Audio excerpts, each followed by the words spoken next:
discutir acerca de qué es una endoscopía. Más o menos, ¿cuál es el procedimiento que se utiliza en una endoscopía? Lo que vamos a hacer nosotros es introducir una cámara, ¿no? Esa cámara la vamos a introducir a través de ¿qué? De la boca. En general, digamos, si nosotros hiciéramos, porque esto es una simulación de endoscopía, si hiciéramos una endoscopía, la haríamos así con el paciente echado en decúbito supino. No, ¿por qué? El paciente empieza a ahogar, lo pondríamos de costado. ¿Cuál costado sería mejor para que nos orientemos? ¿Ponerlo del costado derecho o del costado izquierdo? Del costado izquierdo, ¿por qué? Porque ni bien entremos, ¿dónde vamos a llegar? Al fondo del estómago, es más fácil, ¿no?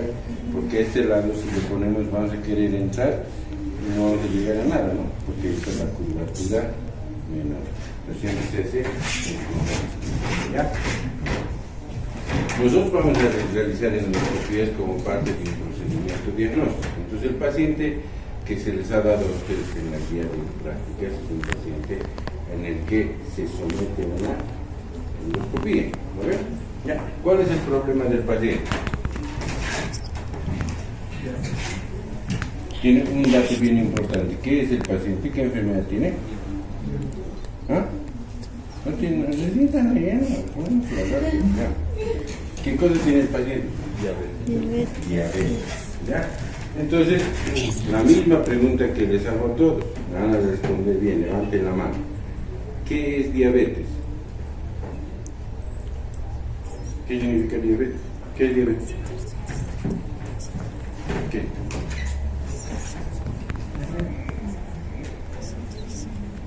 ¿Nada? Responde, ¿qué es diabetes? Ah, me estás filmando ahora. ¿La diabetes es?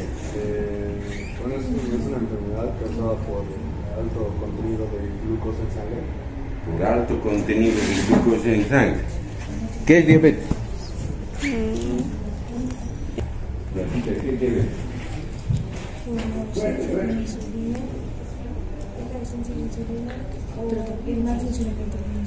Casi el consenso general de ustedes sería que la diabetes es una enfermedad en la cual nosotros vamos a encontrar alta glucosa en sangre. ¿Estamos de acuerdo?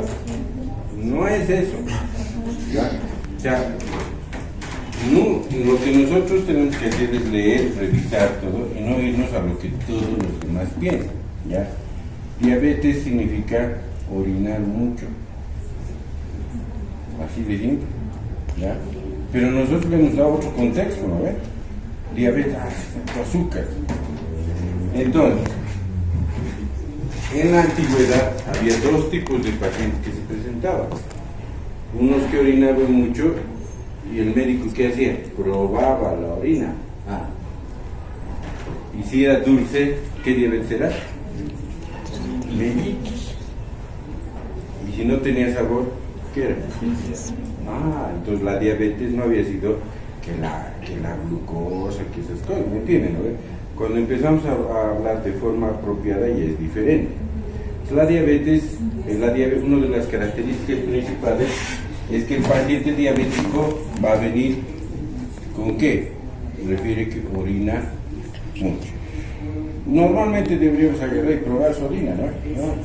Sí, tiene diabetes, pero no lo hacemos. ¿Qué pedimos? Un examen de orina, vemos cómo está la orina. Ya por renal sabemos de que existe un umbral para la glucosa en la orina. ¿Cómo se llama eso? TM de la glucosa. ¿Qué significa eso? Que pasada cierta cantidad de ¿qué? De glucosa, pasada cierta cantidad de glucosa en la sangre aparece en la orina. ¿Cuánto es eso? 260, 280 más o menos, ¿no? Ese es el umbral. O sea, cada vez que la glucosa pasa por encima de eso, va a aparecer en la orina. Entonces ya, si nosotros probaríamos, ya le sentiríamos sabor dulce, ¿no? Bien. Cuando ustedes se levantan en la mañana, toman su tecito, que la mayoría que viene a las películas no toma, pero le pone azuquita, ¿no ves? Y lo mueven. Y si no mueven bien, ¿qué pasa? Así que se ven la taza y que llega al fondo. Ok, cuando un paciente tiene diabetes pasa lo mismo, ¿entienden? O sea, hay tanta azúcar en la sangre que no se absorbe todo. Entonces, ¿qué va a pasar? Se va a depositar. ¿Y dónde se va a depositar? En el endotelio vascular. Son los vasos, ¿no? Sanguíneo se va a empezar a depositar en el endotelio. Al depositarse en el endotelio, ¿qué va a producir? Una respuesta inflamatoria. ¿No ve? Eso es lo que se llama vasculitis. Entonces, cuando hablamos de diabetes, hablamos de un daño micro, ¿no ve? Donde se produce vasculitis en los vasos más chiquititos. ¿Y qué pasa si esos vasos los dañamos 10 años? ¿Qué crees que pasa? ¿Qué va a pasar? Ya pues, piensen, no se duerman. ¿Qué va a pasar si un vaso sanguíneo está con azúcar y todo y depósito durante 10 años? Se va a eliminar, ¿no? Ahora la pregunta es, si ese vaso irriga el riñón, ¿qué va a pasar con el riñón? Muy bien, eso es el daño macro, ¿ya? Entonces en la diabetes ustedes tienen dos tipos de daño.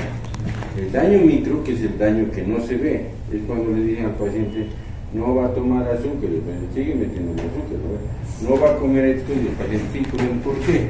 Porque a no ser algunas variaciones como que le da sed, o a veces orina mucho, no hay más, pero tenemos un daño micro persistente durante unos 10 a 15 años. Pasado eso, ¿qué es lo que va a suceder? Ya vamos a tener el daño macro. ¿Y qué significa el daño macro? El riñón va a empezar a fallar, la vista va a empezar a fallar, el corazón va a empezar a fallar, todo va a empezar a fallar, ¿no? Y entonces nos encontramos con un paciente en el que es más difícil revertir o hacer un buen tratamiento para la diabetes. Y vamos a ver ya las complicaciones de esas vasculitis, ¿listo? Dentro de las complicaciones están las complicaciones nerviosas. Por ejemplo, el paciente con diabetes de larga data, ¿con qué viene? Con dolor, como si tuviera dos botas, ¿no? ¿Por qué? Porque va a tener neuropatía diabética. Sus dos piernas le van a molestar, no va a sentir, pero es bien localizado en la parte inferior. ¿Eso qué significa? Que hay una alteración neural ahí, ¿no? Ahí la vasculitis va a producir a nivel de los nervios. El paciente en el que se está referido el caso clínico, ¿qué es lo que tiene como complicaciones de la diabetes? Una gastroparesia diabética. ¿Qué significa eso? Hemos visto que el estómago, ¿dónde estamos? Otra vez, ¿no ves? Entonces, hemos mencionado que el estómago tiene diferentes capas, ¿no? Que le permiten diferentes tipos de movimientos.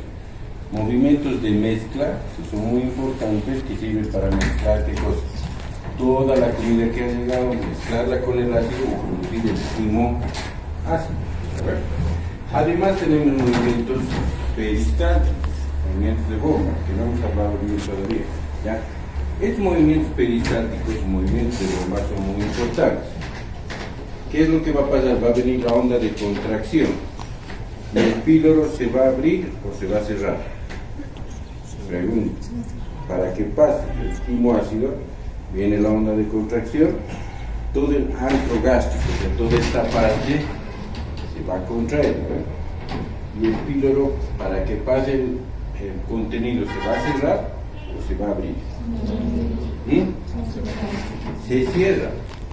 Eso es muy importante, ¿ya? ¿Por qué? Porque cuando se contrae el antro y el píloro se cierra, ¿qué cosa va a pasar? Solo una pequeña cantidad de líquido. Y va a pasar como que las chicas se ponen sus sprays para su cabello así, muy bien, tal cual eso, cuando usted aprieta así, ¿no? Y sale, igualito va a salir el quimo ácido. eso es un mecanismo de protección, porque si saldría muy rápido lo quemaría el duodeno, ¿no? Entonces sale como de la manera que se llama flower spray, ¿no ve? Como un spray de flores, ¿no? Hacen ustedes igualito, lo suficiente para estimular la secreción de secretina, ¿no ve? Y que empiece a producirse, ¿qué cosa? Bicarbonato, ya. Entonces, tiene que haber, o sea, podríamos nosotros hablar de un complejo, de una bomba antropiróica, ¿listo? En la cual el antro se contrae, por encima empuja el contenido y esto se va a cerrar. Por lo tanto, se vuelven zonas de alta presión. ¿Ya? Es bien importante, ¿no? Zonas de alta presión. Por ejemplo, si yo voy a comer diferentes cosas aquí, van a estar, ¿no? Todas esas cosas van a ir pasando. Cuando el proceso digestivo se encuentra alterado, eso significa no podemos nosotros, o no mascamos bien, digamos, comemos cosas enteras, ¿no ve? Especialmente en los niñitos, ¿no ve? Y hay una alteración de todo el tracto gastrointestinal. Si nosotros le damos algo a la bombita, ¿y qué va a pasar? Todo va a pasar rápido, ¿no? Se va a salir, ¿no ve? Es lo que dicen, le estoy dando, es una de las cosas de las quejas de las mamás, ¿no ve? Dicen, le doy leche, ese ratito lo bota la leche. Si le doy un poquito de carne, ese ratito lo bota la carne. Obviamente todo el sistema no está funcionando como debería funcionar. Este mismo sistema, donde hay una onda de presión y esto se va a contraer este esfínter, lo mismo es en la válvula ileocecal. ¿Ya? Se supone que todo llega y tiene que pasar del intestino delgado a dónde? Al intestino grueso. Entonces llega y se contrae. Y de pronto toda la parte final del ilion se va a dilatar. ¿Por qué? Porque la válvula se cierra. ¿Cuál es el objetivo que se cierre la válvula? Que todo lo que está en el ilion se mezcle otra vez y lo último que queda se vaya a reabsorber. ¿Ya? Esto es bien importante. ¿Por qué? Porque hay, por ejemplo, han escuchado ustedes hablar de la fiebre tifoidea. A ver. Ay, me olvidé traer el link, eso les voy a mandar, ¿ya? A su dirigente les voy a mandar el link de la parte histológica del intestino delgado. Hay, por ejemplo, ustedes han visto en histología que en la última parte del ilio hay unos infiltrados de tipo linfoplasmocitario, ¿no ve? ¿Cómo se llaman esos infiltrados? O sea, como infiltrados siempre, ¿no? De células linfoides. ¿Saben cómo se llaman? Placas de ellos. ¿No? Y la tifoidea, ¿qué cosa ataca? Las placas de Peyerl, ¿no? Y generalmente se perfora. El cirujano, que no sabe, digamos, que no se ubica mucho con ustedes, ¿qué hace? Entra, encuentra una perforación, ¿qué hace? La cierra. Y a la semana tiene que volver a entrar. ¿Por qué? Porque se ha abierto. ¿Y por qué se abre? Precisamente ¿por qué? Porque vuelve a funcionar, viene la comida y la válvula se cierra. Entonces la presión comienza a aumentar. Y esa perforación que había cerrado, ¿qué va a pasar? Se va a volver a abrir, ¿no? Son detalles, yo les enseño sobre los residentes. No sé si a ustedes les sirve, pero es una explicación. A veces en clínica vemos y decimos, pero ya le hemos operado a este paciente, solo estaba perforado, ahora se ha abierto otra vez. Entonces, ¿qué significa eso? Que no estamos entendiendo el proceso fisiológico. Lo mismo va a pasar cuando hacemos nosotros resecciones gástricas y mantenemos el píloro. ¿Listo? Si yo, por ejemplo, corto, ustedes han escuchado hablar de la cirugía bariátrica. ¿No ven? Hay un procedimiento que se llama manga gacha. ¿Qué hacemos en la manga gacha? Cortamos todo esto. Entonces, vamos a sacar el 70% del estómago. Vamos a hacer una gastrectomía subtotal, casi del 70%. Entonces, lo que queda aquí va a ser chiquitito. Entonces, el paciente come 2, 3 cucharadas, listo, se empieza a bajar de peso, ¿no? Pero ¿qué pasa si la línea de sutura me falla? ¿A ver? Porque no se olviden, más o menos, ¿cuánto creen ustedes que sea la presión dentro del estómago?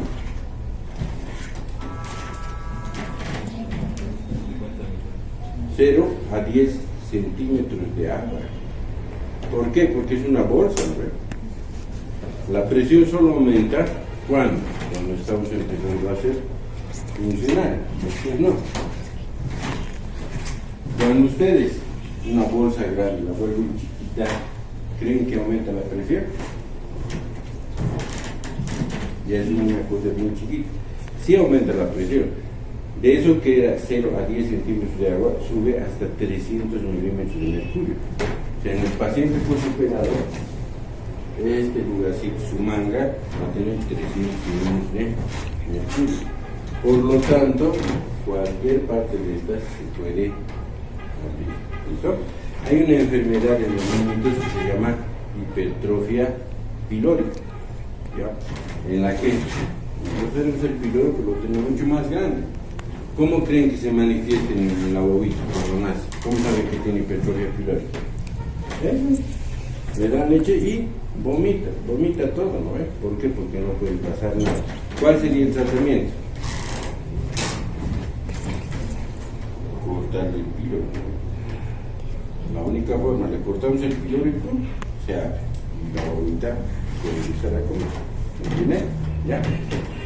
Tengo un paciente, bueno, con un caso clínico breve.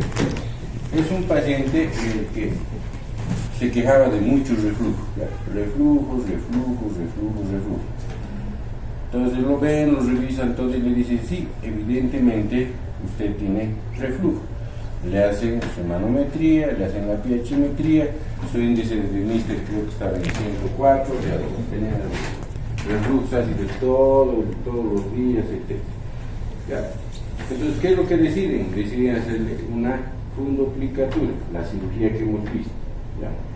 El paciente está bien durante 1 año y medio más o menos. Pasado el año y medio, ¿no? Empieza a tener otra vez sensación de reflujo. Entran para ver cómo estaba, y les cuento que es medio raro estaba. ¿Se acuerdan de la imagen de ayer, no ve? Donde veíamos cómo estaba bien huertito, ya se ve más suelto. A los 2 meses le hacen otra endoscopía, ya se ha soltado la cirugía. El paciente estaba otra vez con reflujo. Bueno, entonces le dicen, ya habría que volverte a operar. Sí, no sé, no hay que volver a operar, pero es peligroso, así nomás tienes que aguantar. Ya empieza toda una serie de cosas, ¿no? Entonces va por todos lados, viene a buscarme. Sí, me han dicho que usted es ayúdame. Sí, le digo, no hay problema. ¿En qué le puedo servir? Y me empieza a contar, ¿no? Y una cosa que me llama la atención es que cuando le hacían la endoscopía encontraban comida. ¿Me entienden? Dentro del estómago, cuando se supone que tiene que venir en ayunas el paciente, ¿no? Encontraban comida. Yo le decía, ¿y usted ayunaba? Yo 2 días antes no comía nada, un paciente así bien intenso. 2 días antes para mi endoscopía yo no comía nada. Pero a pesar de eso, seguían encontrando comida. Ya. Entonces nosotros hemos visto manometría esofágica, pero no hemos visto ni manometría ni tonometría del estómago ni del píloro, porque aquí no hay, ¿no? Pero en otros lados sí hay. Entonces, ¿qué podría ser? Que el paciente tiene, aquí ya lo hemos hecho la fundoplicatura, aquí está, pero no está pasando. ¿Vale? Entonces, le digo, ¿no? Vamos a revisar todo. ¿Es usted diabético? Pues no sé, yo ando bien nomás, yo me cuido con hierbita, ya empieza a hablar de eso, ¿no?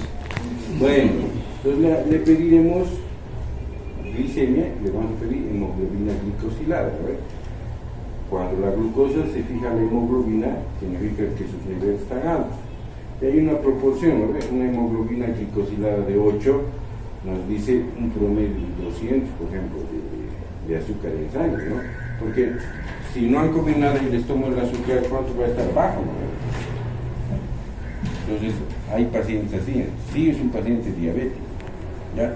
pero por la forma, el estilo de vida, por lo que come, porque no es muy exagerado, tampoco su diabetes es muy manifiesto, pero sí haciendo los exámenes es manifiesto. Si yo le digo, quizás es una neuropatía diabética, ¿no ve? Quizás ese estómago es un estómago que tiene su neuropatía, por lo tanto, ¿podrá funcionar bien? No, ahí es donde empieza a fallar, ¿qué cosa? Nuestro complejo motor migratorio, porque el complejo motor migratorio básicamente está dado por, ¿qué hemos dicho? Por el vago, ¿no ve? Por el décimo par craneal, ¿no? El vago a través de la acetilcolina. ¿Qué es lo que va a producir? Aumento de, o va a producir que aparezcan dentro de estos ritmos eléctricos base, que aparezcan contracciones regulares, ¿no? Eso es lo que hemos dicho. El vago estimula, en este caso su vago está alterado, por lo tanto no se puede completar un complejo motor migratorio adecuado. El estómago no se mueve como debería moverse. La pregunta es, ¿estará alterada la bomba antropilórica? Sí, ¿no? Está alterada la bomba antropilórica. O sea, no hay ese proceso donde se va a contraer, relajar, entonces la comida, ¿qué? ¿Pasa o no pasa? Es un paciente que tiene un vaciamiento gástrico lento. ¿Listo? No se olviden, no sé si algunos me van a levantar la mano quienes tienen. Comen y quieren ir al baño. Es uno. Está bien, has levantado. Dos. Sí. Nadie más, no les creo.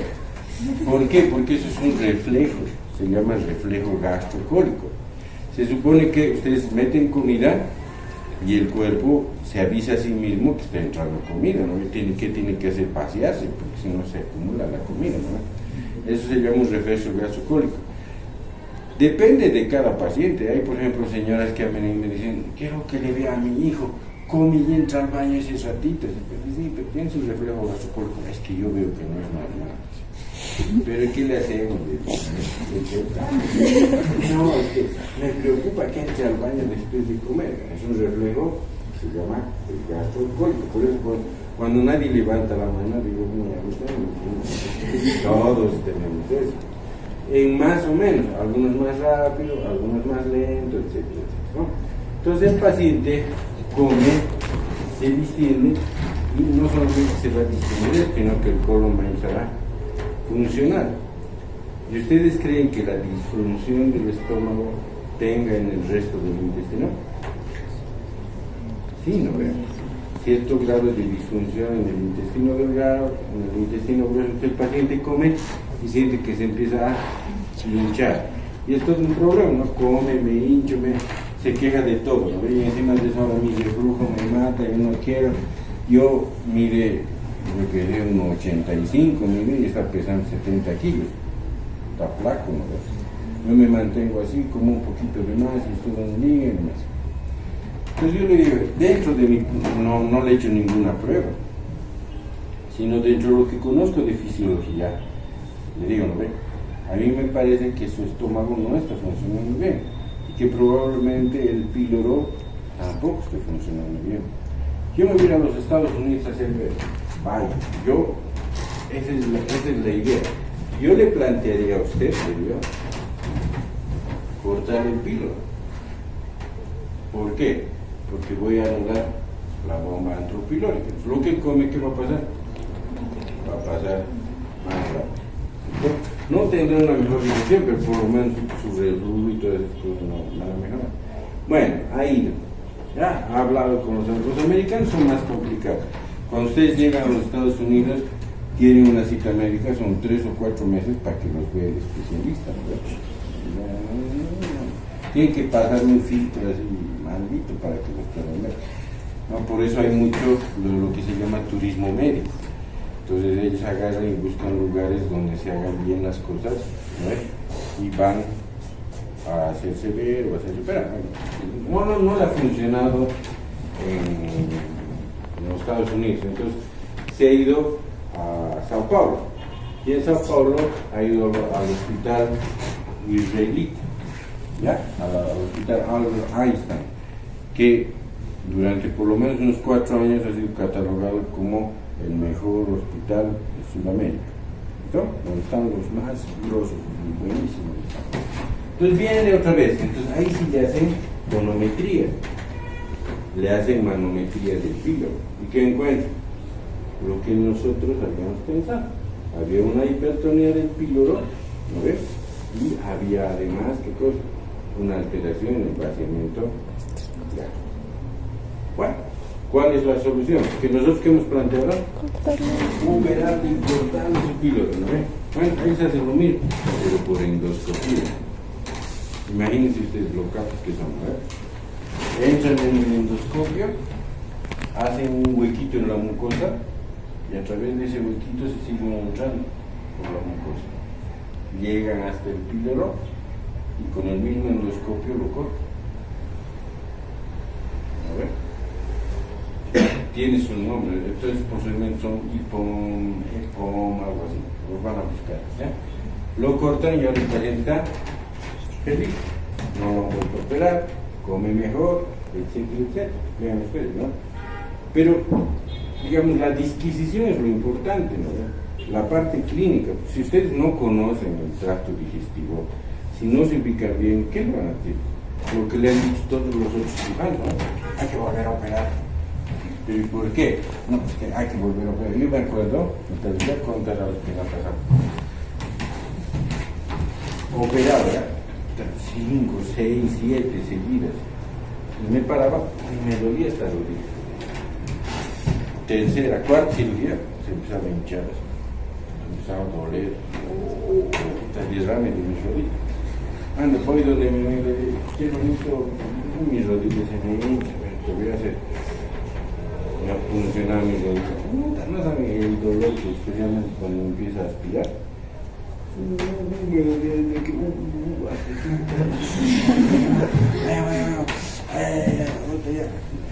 Todo líquido inflamatorio, nada más. Pasan unas semanas, otra vez estoy de turno, hoy día estoy de turno, entro aquí,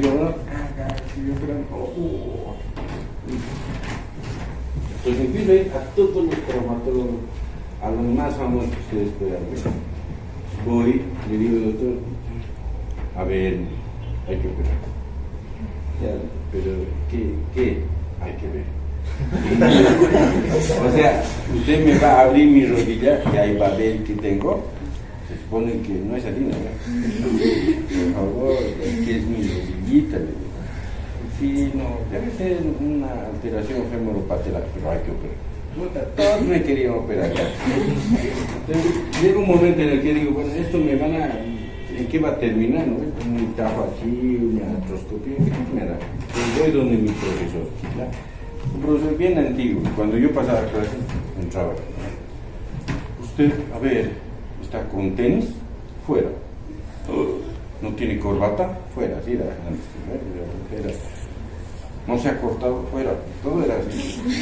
Hoy día nos botan, no nos botan. Nos botan, no nos botan, así está. Entonces, entraba. ¿Cuánto crece el pelo por día? Ya. ¿Cuánto mide un paso normal? Fuera. ¿De qué provincia es este paciente? Fuera. Todo era fuera. Entonces, pero desarrollaba la parte clínica muy bien. Yo le digo, doctor, por favor, ¿me puedes revisar? Me duele muchísimo. Me empieza a preguntar, me toca la rodilla, ¿verdad? ¿Y qué creen que me ha dicho? Esta es una artropatía por cristales, que no son ácido úrico. A veces puede suceder. Tomate diclofenaco potásico. Si se vuelve a derramar, me avisas y te hago una punción. Después nada más. Dije, viaje, diclofenaco potásico. Ya estoy bien, ¿no? Cuando me duele un diclofenaco potásico, ya. Entonces, como quien dice, ¿no? El que sabe, sabe. ¿Pero por qué sabe? Porque lee, porque se dedica, porque está en eso, ¿no? O sea, eso es lo que nosotros tenemos que lograr, ¿ya? Entonces, los casos clínicos que nosotros les vamos dando para las prácticas que ustedes hacen, pues tienen que leer, pero no es solamente, ¿no? A ver, ¿cuántos fueron? 20. Inteligencia artificial, ¿no? Si es algo, lo paso, no es así, ¿ya? La idea es tratar de conectar todo lo que estamos viendo en las clases teóricas y todo, ¿no? Entonces ahora ya más o menos tenemos. Yo tengo otro paciente, por ejemplo, que me dice, doctor, dice que usted opera por reflujo, quiero que me opere. Allá no hay problema, sí. ¿Tiene alguna cirugía? Porque me manda una endoscopía donde dice anastomosis permeable. Me dice, sí, le han hecho una cirugía. ¿Qué cirugía le han hecho? Le han hecho una cirugía para obesidad y para la diabetes, donde han agarrado el estómago, lo han cortado aquí y lo han unido al intestino. Después les puedo explicar eso. La cuestión es pero que hay una anastomosis aquí, ¿no? Después del pilo. ¿Y cómo su reflujo? No, es que como, entonces con reflujo, puro antiácido, puro todo. Y después de la cirugía estaba bien, no podía comer, entonces me han hecho una dilatación. Entonces la han dilatado la anastomosis que estaba aquí, y con eso estaba muy bien. Pero hace unos 8 o 9 meses, otra vez me empecé el reflujo y la comida, y quiero que me opere. ¿Qué le voy a operar? No ve. Si yo le opero y le hago su cirugía antirreflujo, ¿va a mejorar? No, ¿dónde está el problema? En la anastomosis. ¿Me entienden ahora, no? Ahora que hemos hablado, es mucho más fácil, ¿no ve? ¿Por qué? Porque no puede bajar. Si no puede bajar, se queda aquí. Si se queda, se distiende. Si se distiende, el reflujo, etc. Entonces, así nosotros, ya, porque la mayor parte de los cirujanos solo quieren, ¿qué cosa? Operar. Bueno, yo soy cirujano, me encanta operar. Es más, allá no opera no sé cuántas, ¿no? Pero la idea es buscar el beneficio del paciente. No se vayan a olvidar ustedes eso. Todo lo que ustedes están estudiando, están viviendo, es en beneficio del paciente. ¿Listo? Eso es lo más importante. Y si ustedes fueran pacientes, ¿qué les gustaría? Que los traten bien, que los traten con calidad, con calidez, ¿no ves? Y que al final les den un buen resultado a su enfermedad. Pero si nos acordamos un poquito y vamos a un consultorio de una caja X, ¿cómo es la consulta? ¿Algunos han ido a una consulta? ¿No han ido nunca? ¿Qué pues para ver cómo es? Ustedes llegan y le dicen, doctor, sí, se sienta, ¿no? Sí, pasa, sí, ¿qué pasa? ¿Qué tiene? Me duele mucho mi cabeza. Paracetamol, ¿qué más? Sí, a veces me hace mi ranitidina, ¿qué más? Sí, yo tenía así que aquí me duele. Ya, listo, váyase, chao. Ni te han tocado, ni te han mirado, ni de un ladito, ni de otro ladito, ¿no? Las exigencias de un sistema de salud ahora se resumen en eso, ¿no? El médico entra, tiene 20 pacientes para hacer su consulta, no los va a revisar, ¿no? Se resume a qué? A que le dice, ya, a ver, me duele la cabeza, tomografía, ¿qué más? Estoy tosiendo, radiografía, ¿qué más? Me duele mi espalda, ecografía, y laboratorio, ¿no? Y vuelve con eso, vuelve, mira todo normal, no tiene nada, ahí dice, pero me sigue doliendo, no, aquí dice que no hay nada, ¿no ves? Entonces nos resumimos eso. Entonces lo que siempre les aconsejo a mis alumnos es volvemos a la parte clínica. Ya al ser repetido, voy a repetir una vez más, ¿no? Ustedes han leído Sherlock Holmes, ¿saben qué es? ¿Saben de qué se trata? ¿Saben quién es Sherlock Holmes? ¿Quién es? Un detective. ¿Cuál es su característica fundamental? Es un personaje de una novela cuya característica fundamental, ¿cuál es? ¿Qué es? ¿Solo el detective? No, se supone que es uno de los mejores detectives. Él tiene la capacidad de ¿qué? De ver cosas que otros no ven, ¿no? Por la forma de vestir, por la forma de ser, por la forma de sentarse, por la forma de hablar, por todas las formas, él sabe cuál es la verdad, ¿no? ¿Quién ha escrito eso? ¿Saben quién es el autor? Que al final lo nombran Sir, ¿no? Era caballero de la corona. Sir Arthur Conan Doyle, ¿no? Él es el autor. ¿Y saben cuál era la profesión de Sir Arthur Conan Doyle? Era médico. ¿Listo? La experiencia médica que él tenía la ha puesto en un personaje, que era un personaje inquisitivo, que se fijaba todo, que podía ver si está cayendo su cabello, no está cayendo su cabello, está más bien, más chiquitito. Esa es la clínica.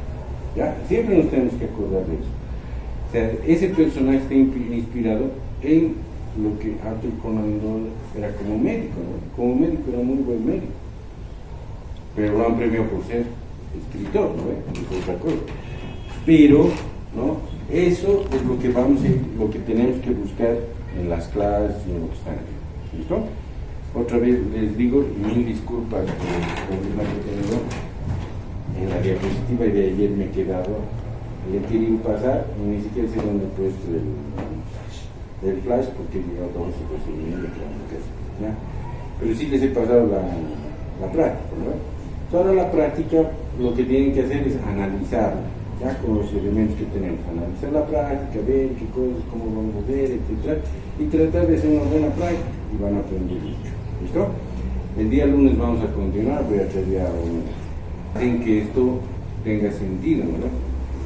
¿Ya? Aunque sean 3, igual tiene sentido. Pero tiene más sentido.